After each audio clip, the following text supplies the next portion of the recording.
ગૌરક્ષક સાજન ભરવાડ વિરુદ્ધ વિવિધ ગુનામાં થતી પાસાની કાર્યવાહી અટકાવવા માટે સમસ્ત માલધારી સમાજ અને સમસ્ત ગૌરક્ષક સમિતિની સુરત દ્વારા કલેક્ટરને આવેદનપત્ર આપી રજૂઆત કરવામાં આવી હતી।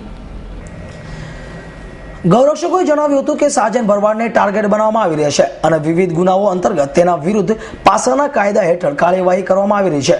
જો બંધ કરવામાં નહીં આવે તો માલધારી સમાજ શહેરમાં આપવામાં આવતા દૂધનું વિતરણ બંધ કરીને ચોંકાવનારા કાર્યક્રમો આપશે તેવી ચીમકી ઉચ્ચારી હતી।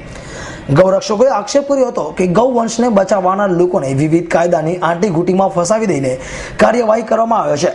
આ જ રીતે સાજન ભરવાડ વિરુદ્ધ પાસાની કાર્યવાહી અટકાવવામાં માંગણી કરતા સમસ્ત માલધારી સમાજ અને સમસ્ત ગૌરક્ષક સમિતિએ આવેદનમાં ચીમકી ઉચ્ચારી હતી કે જો આ પ્રકારે ગૌરક્ષકોને હેરાન કરવાની કામગીરી બંધ કરવામાં નહીં આવે તો તેઓ સમગ્ર શહેરમાં દૂધ વિતરણની પ્રક્રિયા બંધ કરી દેશે અને કલેક્ટરને સમગ્ર પશુધન અર્પણ કરી દઈશું।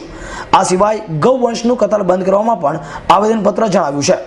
થઈ રહ્યું છે કે દૂધ અમારી ગાયો અને અમારી ભેંસોના લીધે થઈ રહ્યું છે। તમામ લોકો નાના છોકરાથી માંડીને 80 વર્ષના વૃદ્ધો દૂધ વગર જીવી શકે એમ નથી। એ દૂધ અમારા પશુઓ તરફથી આવી રહ્યું છે। જેટલું આ સરકારને કાલાધનની ચિંતા છે એટલી પશુધનની પણ ચિંતા હોવી જોઈએ। જો ગૌરક્ષકો અને ગાય ઉપર ફરીથી અત્યાચાર છો તો કોઈ પણ જગ્યાએ દૂધ વિતરણ નહીં થાય। સમસ્ત ગુજરાતમાં સમસ્ત ભારતમાં અમે દૂધનું વિતરણ બંધ કરાવીશું। Bureau report S9 news Surat.